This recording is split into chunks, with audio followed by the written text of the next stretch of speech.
नमस्कार,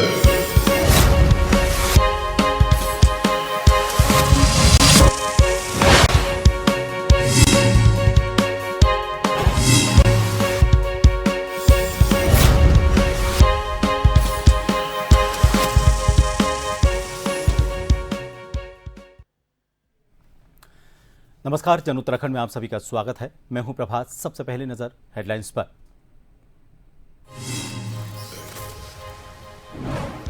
देहरादून में मनाया विजय दिवस समारोह। सीएम धामी ने दी शहीदों को श्रद्धांजलि। वीर सैनिकों के परिजन का किया सम्मान। बोले, भारतीय सेना का इतिहास में स्वर्णिम अध्याय।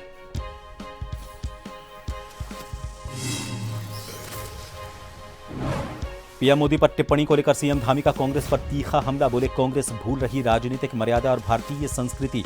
हार की हताशा में अनर्गल बयानबाजी।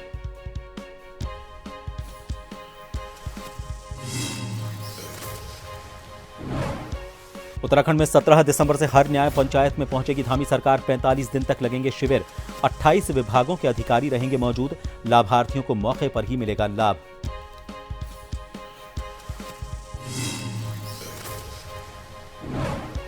धामी सरकार की पर्यटकों के लिए पहल। होटलों में रेट लिस्ट लगाना अनिवार्य।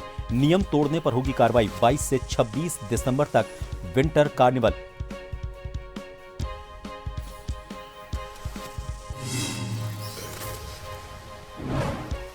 और उत्तराखंड के पहाड़ी इलाकों में गिरा पाला। तराई में धुंध। 4 धामों में तापमान -10 डिग्री सेल्सियस से नीचे। मौसम शुष्क।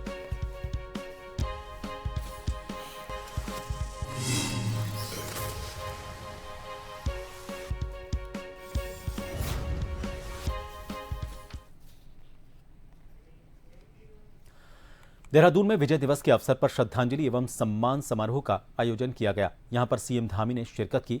इस दौरान सीएम ने शहीदों को श्रद्धांजलि दी, साथ ही उनके परिजन को सम्मानित किया। सीएम ने कहा कि भारतीय सेना ने अपने उत्कृष्ट सैन्य नेतृत्व, कुशल रणनीति और अदम्य साहस से विश्व इतिहास की एक निर्णायक विजय अर्जित की। पाकिस्तानी सेना ने हमारे रणबांकुरों के आगे घुटने टेक दिए थे। विजय की यह शौर्य गाथा भारतीय सेना के पराक्रम, अनुशासन और बलिदान का शौर्यपूर्ण इतिहास है। ये 1971 के युद्ध में भारत की सेना को 16 दिसंबर 1971 को ऐतिहासिक विजय मिली। इसमें पाकिस्तान के सैनिकों को, पाकिस्तान की सेना को घुटनों के बल आने पर मजबूर किया और 1000 सैनिकों को आत्मसमर्पण के लिए मजबूर होना पड़ा। ये भारत के इतिहास में भारत की सेना का शौर्य पराक्रम ये स्वर्णाक्षरों से अंकित किया गया, हमेशा लिखा जाएगा। और ये दिन सभी भारतवासियों को, हमारे आने वाली पीढ़ियों को भारत की सेना के द्वारा जो शौर्य और पराक्रम इस युद्ध में दिखाया गया, वो हमेशा देशभक्ति के लिए, सेना के लिए, राष्ट्र के लिए प्रेरित करता रहेगा। देखिए, आज का दिन भारत के इतिहास में थोड़ा शुरू में लिखा जाएगा। आज ही के दिन 54 साल पहले पाकिस्तान के 95,000 से अधिक सैनिकों ने भारतीय सेना के सामने आत्मसमर्पण किया था। ये विश्व का सबसे बड़ा सरेंडर है सेना का। इसके लिए भारतीय सेना की जितनी प्रशंसा की जाए उतनी कम है। और आज इस दिन को पूरे देश के अंदर विजय दिवस के रूप में मनाया जाता है। राज्यपाल लेफ्टिनेंट जनरल गुरमीत सिंह ने विजय दिवस के अवसर पर शौर्य स्थल देहरादून में वीर शहीदों को पुष्प चक्र अर्पित कर श्रद्धांजलि दी। उन्होंने सेवारत और पूर्व सैनिकों से संवाद कर उनके योगदान की सराहना की। राज्यपाल ने 1971 के भारत पाक युद्ध को भारत के सैन्य इतिहास का स्वर्णिम अध्याय बताते हुए कहा कि भारतीय सशस्त्र बलों की शौर्य, रणनीति और अनुशासन से 93,000 शत्रु सैनिकों ने आत्मसमर्पण किया और बांग्लादेश का निर्माण संभव हुआ। उन्होंने शहीद परिवारों की देखभाल, सैन्य आधुनिकीकरण और भविष्य की सुरक्षा चुनौतियों के प्रति सजग रहने का संकल्प लेने का आह्वान किया।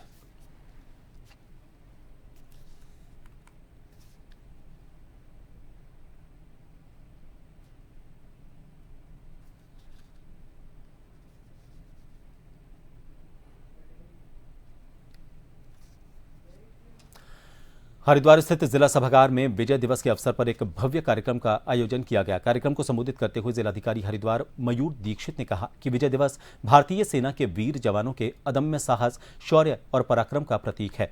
उन्होंने कहा कि वर्ष 1971 में आज ही के दिन भारतीय सेना ने दुश्मनों के हौसले पस्त करते हुए न केवल ऐतिहासिक विजय हासिल की बल्कि तिरंगे को शान से लहराकर मानवीय मूल्यों की रक्षा की। इस युद्ध में भारतीय सेना ने पाकिस्तान के लगभग 93,000 सैनिकों को घुटनों के बल आत्मसमर्पण करने पर मजबूर किया, जिससे विश्व मानचित्र पर एक बड़ा और निर्णायक परिवर्तन हुआ।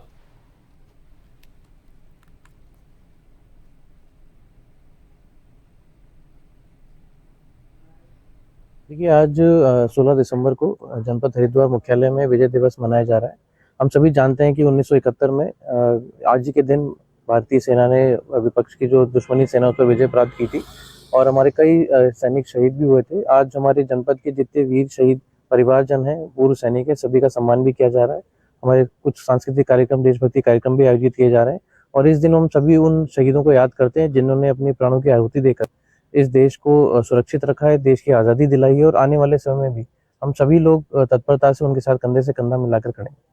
आज हमने यहाँ रोशनाबाद में विजय दिवस मनाया। ये विजय दिवस जो आप पूछ रहे हैं कि ये हमारा बहुत बड़ी विजय थी, ये भारत और पाकिस्तान का युद्ध हुआ था 16 दिसंबर 1971 में। उन्होंने 3 दिसंबर को शुरुआत कर दी थी। पाकिस्तान की वायुसेना ने हिंदुस्तान पर आक्रमण कर दिया था। हमारी जल, थल और वायु सेना ने अपने शौर्य और अदम्य साहस से 13 दिनों के अंदर में ही उनकी सेना को आत्मसमर्पण करने के लिए मजबूर कर दिया था। उन पाकिस्तानी सेना के 93,000 सैनिकों ने भारतीय सेना के सामने आत्मसमर्पण किया। किसी भी दुनिया के किसी भी सैन्य इतिहास में ये एक पहली घटना है जहां पर कि इतने सारे सैनिकों ने किसी राष्ट्र देश के सामने आत्मसमर्पण किया। मुख्यमंत्री पुष्कर सिंह धामी ने कहा है कि 17 दिसंबर से उत्तराखंड की प्रत्येक न्याय पंचायत में सरकार पहुंचेगी। प्रशासनिक अधिकारी और जिलाधिकारी स्वयं शिविरों में मौजूद रहेंगे ताकि लोगों को अपने कामों के लिए भटकना ना पड़े। यह अभियान कम से कम 45 दिन तक चलेगा। सभी 28 विभागों के अधिकारी शिविरों में उपस्थित रहेंगे। लाभार्थियों को पहले से सूचना देकर योजनाओं का लाभ मौके पर ही उपलब्ध करवाया जाएगा। कार्यक्रम के राज्य स्तर पर लगातार मॉनिटरिंग की जाएगी।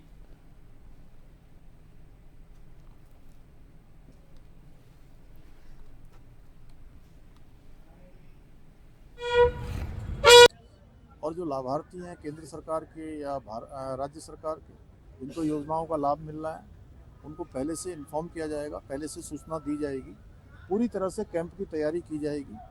राज्य के स्तर पर भी उसको मुख्य सचिव और हमारे अन्य अधिकारीगण और दोनों ही हमारे मंडलों में जो हमारे कमिश्नर हैं वो इन पूरे शिविरों का ठीक से यहाँ से समीक्षा करेंगे, मॉनिटरिंग करेंगे और मैं स्वयं भी इसको देखूंगा।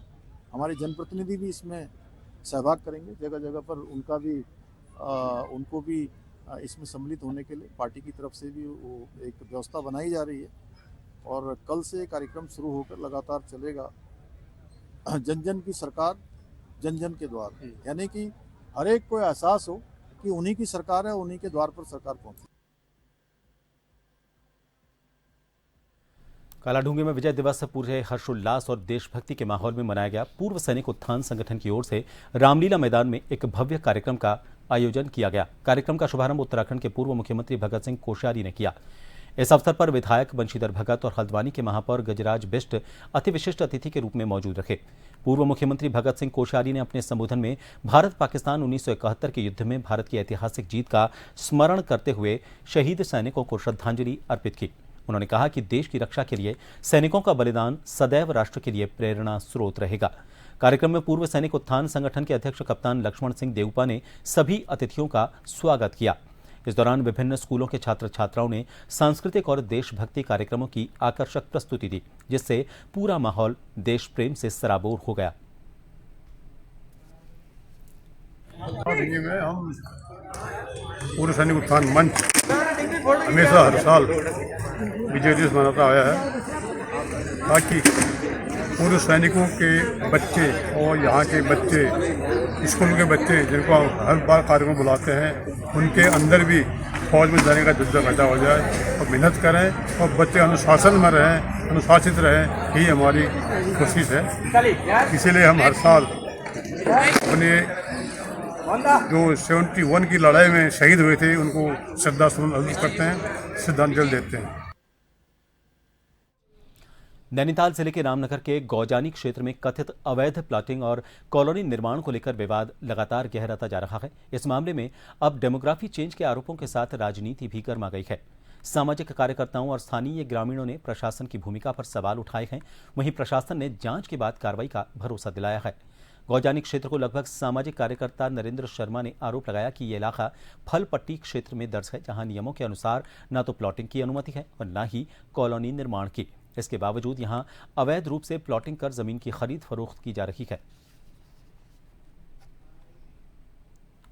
मेरे को ये दिखता है सर, जो कॉलोनी कट रही है इसके बगल पे दक्षिण की ओर बगीचा है मेरा, और उस बगीचे में कल को सिविल लाइन का जो गंदा पानी आएगा वो हमारे बगीचे में आएगा, जिससे कि उस सिविल लाइन से हमारे बगीचे के पेड़ों को नुकसान होगा और हमको नुकसान होगा। उसका कूड़ा का जो भी वो कॉलोनी वाले कूड़ा डालेंगे वो हमारे बगीचे में डालेंगे। उससे क्या होगा, हमारी ज़मीनें बेकार हो जाएंगी।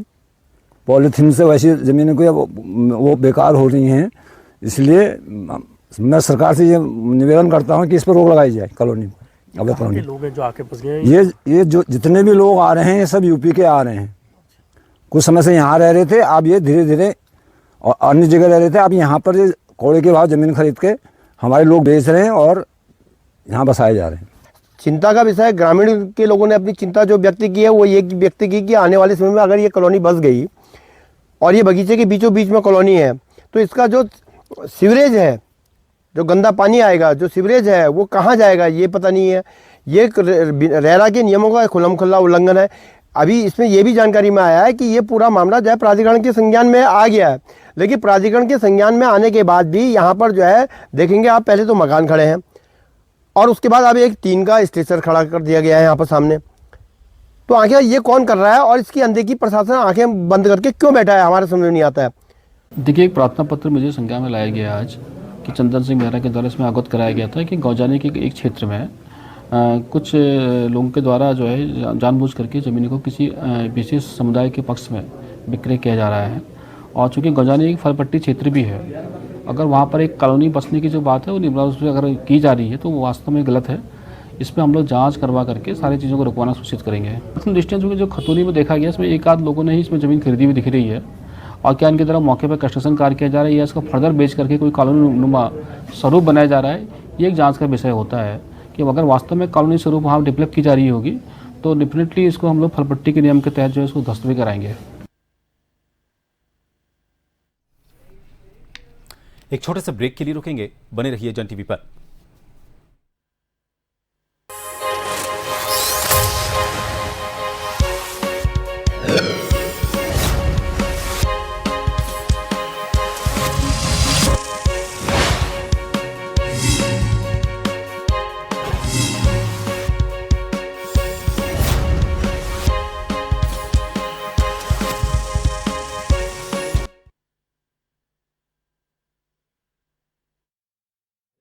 नैनीताल एसएसपी मंजूनाथ टीसी आज रामनगर कोतवाली पहुंचे। यहां पर उन्होंने चोरी की 2 बड़ी वारदात का खुलासा किया। पहले मामले में पुलिस ने 12 लाख की नकदी और ज्वेलरी तो बरामद कर ली, लेकिन दोनों आरोपित भागने में कामयाब रहे।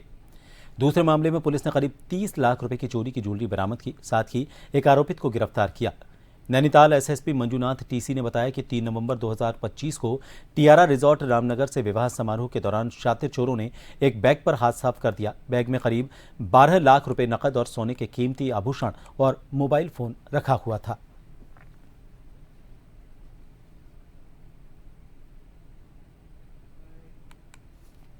रामनगर में 2 जो है सनसनीखेज चोरी और नकबजनी का घटनाएं सामने आई थी। तो इसमें हमारा रामनगर पुलिस टीम द्वारा, जिसमें एसपी हल्द्वानी मनोज और आपका सीओ सुमित पांडे और आपका एसएचओ सुशील, मालदन चौकी इंचार्ज एसएसओ दीपक बिष्ट, उन सभी लोगों का टीम द्वारा व्यवस्थित रूप से काम करते हुए विभिन्न टीमों का गठन कर लिया गया है, जिसमें हाल ही में हुए 2 विभिन्न सनसनीखेज घटनाओं का, चोरियों का खुलासा करते हुए दोनों मामलों में कुल मिलाकर 42 लाख से भी ज्यादा पेशकीमती सामान और कैश की बरामदगी हुआ है। पर्यटकों की सुविधा और पारदर्शिता के लिए जिला प्रशासन और पर्यटन विभाग ने जिले के सभी होटल्स और उनकी वेबसाइट पर कमरों की रेट लिस्ट प्रदर्शित करना अनिवार्य कर दिया है। नियमों का पालन न करने पर कार्रवाई की जाएगी। मुख्यमंत्री पुष्कर सिंह धामी के निर्देश पर पर्यटन को बढ़ावा देने के लिए फरवरी तक की कार्य योजना बनाई गई है। इसी के तहत 22 से 26 दिसंबर तक विंटर कार्निवल आयोजित होगा, जिसमें ट्रैकिंग, सांस्कृतिक कार्यक्रम और कुमाऊनी व्यंजनों का फूड फेस्टिवल शामिल रहेगा।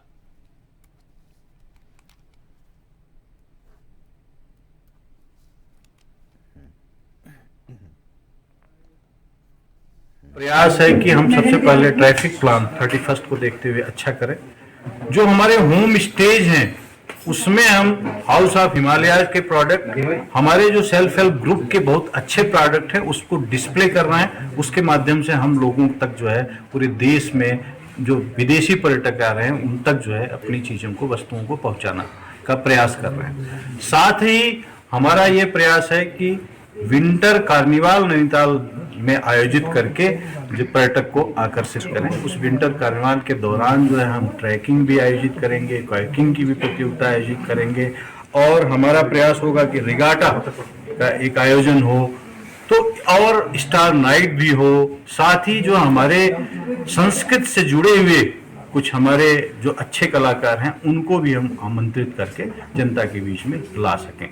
इसके अलावा हम जनवरी, फरवरी, मार्च में भी कुछ न कुछ इवेंट्स करेंगे। जनवरी में हमारा प्रयास है कि हम एस्ट्रो इवेंट देवलथल मुक्तेश्वर के इलाके में है, वहाँ पे एस्ट्रो इवेंट करके वो जो मुक्तेश्वर और धारी, भटेलिया, नानाचुली का एरिया है वहाँ पे हम पर्यटकों को पहुँचा सकें।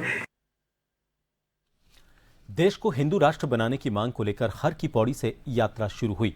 देशभक्ति गीतों की गायिका कवि सिंह ने हर की पौड़ी ब्रह्मकुंड से पूजा अर्चना के बाद संतों के साथ यात्रा शुरू की।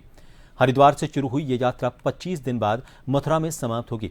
गायिका कवि सिंह ने कहा कि देश को हिंदू राष्ट्र बनाने और मथुरा में राम मंदिर की तर्ज पर भगवान कृष्ण का भी भव्य मंदिर का निर्माण हो। कवि सिंह ने ऑस्ट्रेलिया में हुए हमले पर अपनी प्रतिक्रिया देते हुए कहा कि इस तरह का हमला पहली बार नहीं है। इससे पहले भी भारत में भी इस तरह के अटैक होते रहे हैं, जिस पर जरूरत हिंदुओं के जागरण की है।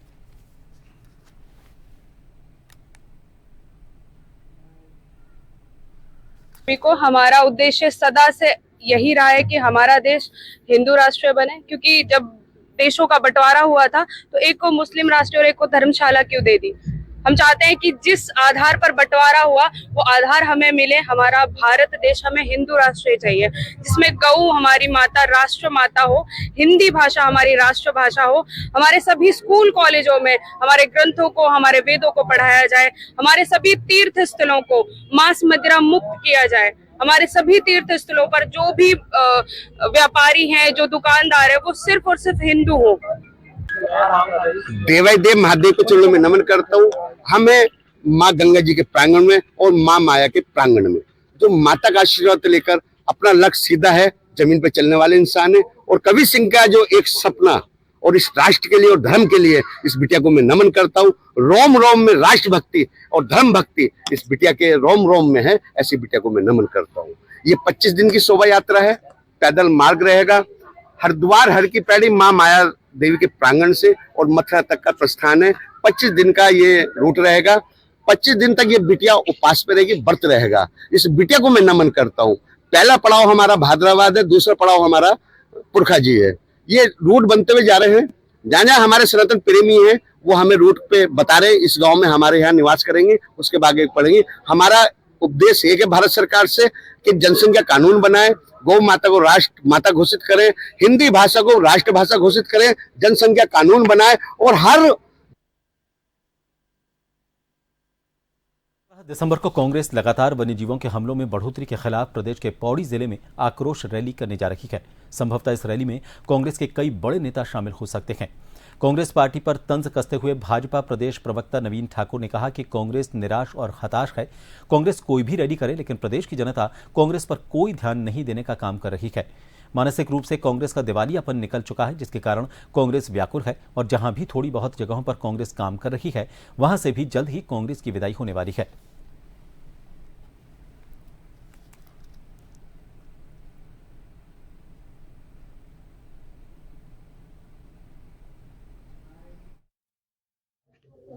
देखिए, अब कांग्रेस कोई सी भी रैली कर ले, कोई सा भी शंख फूंक ले, इस प्रदेश की जनता उनको कहीं से कहीं तक भी कोई तवज्जो नहीं दे रही है। कांग्रेस हताश है, निराश है, कुंठा में डूबी हुई है। अभी आप देखिए, उन्होंने दिल्ली में रैली की और किस प्रकार की अभद्र भाषा का प्रयोग वहां पर किया गया माननीय प्रधानमंत्री जी के लिए। राजनीति में इतना स्तर आज तक कभी नहीं गिरा जितना कांग्रेस के लोगों ने गिराया, और ये कांग्रेस की कुंठा बताती है कि कांग्रेस का शीर्ष नेतृत्व ही नहीं, अब उसका आम कार्यकर्ता भी कितना कुंठित है और मानसिक रूप से उनका दिवालेपन निकल चुका है। कृष्णा स्टोन क्रशर परिसर में विशालकाय गड्ढा खोदकर अवैध रूप से रेता बजरी निकाले जाने और अवैध आबादी क्षेत्र में ध्वनि प्रदूषण से परेशान ग्रामीणों की शिकायत पर कार्रवाई करते हुए राजस्व विभाग और खान विभाग की टीम ने औचक निरीक्षण करते हुए बड़ी कार्रवाई की है।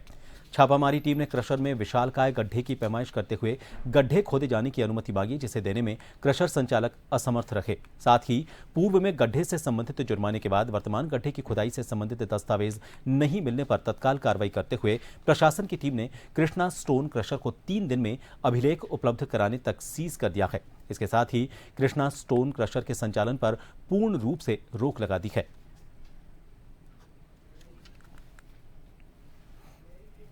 7 दिसंबर को ग्राम पूछड़ी में वन भूमि से 52 अवैध अतिक्रमण हटाए जाने के बाद प्रशासन की कार्रवाई के विरोध में पीड़ित परिवारों और विभिन्न संगठनों ने आक्रोश रैली निकाली।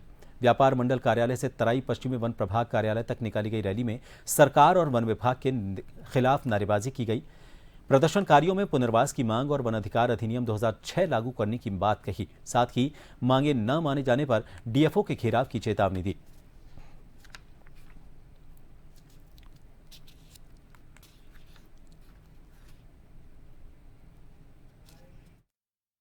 नहीं, हमारी मांग तो एक ही है कि जो जहाँ पर रह रहा है उसको वहाँ पर मालिकाना हक दिया जाए, और बहुत ज़रूरी है तो तभी जाकर हटाया जाए, लेकिन उससे पहले पुनर्वास नीति लागू की जाए, उनका पुनर्वास किया जाए।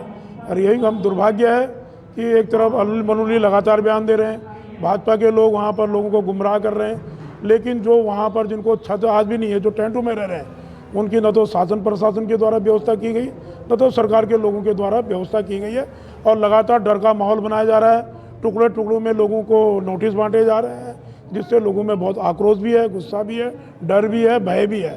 तो हमारी मांग तो यही है कि यदि सांसद अनिल बलूनी वास्तव में, और विधायक जी के पास भी गए थे, जो हमको बताया गया कि विधायक ने कहा कि 2 महीने तक कुछ नहीं होगा, ये जो लोग गए थे, तो विधायक हमारा कहना है विधायक गुमराह कर रहे हैं। इसलिए गुमराह कर रहे हैं कि जो कोर्ट को जो उनको हटाना था उनको हटा दिया, और जो स्टे है उनको हटा नहीं सकते जब तक खारिज नहीं किया जा सकता, और जिन लोगों को नोटिस दिए हैं उनको भी पूरी प्रक्रिया पालन करने में 4 से 6 महीने लगेंगे।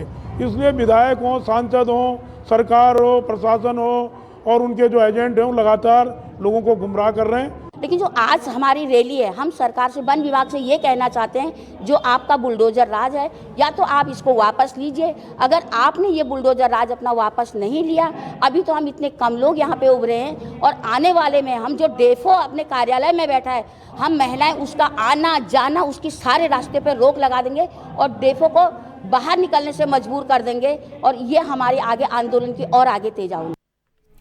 और फिलहाल के लिए इस बुलेटिन में इतना ही। नमस्कार।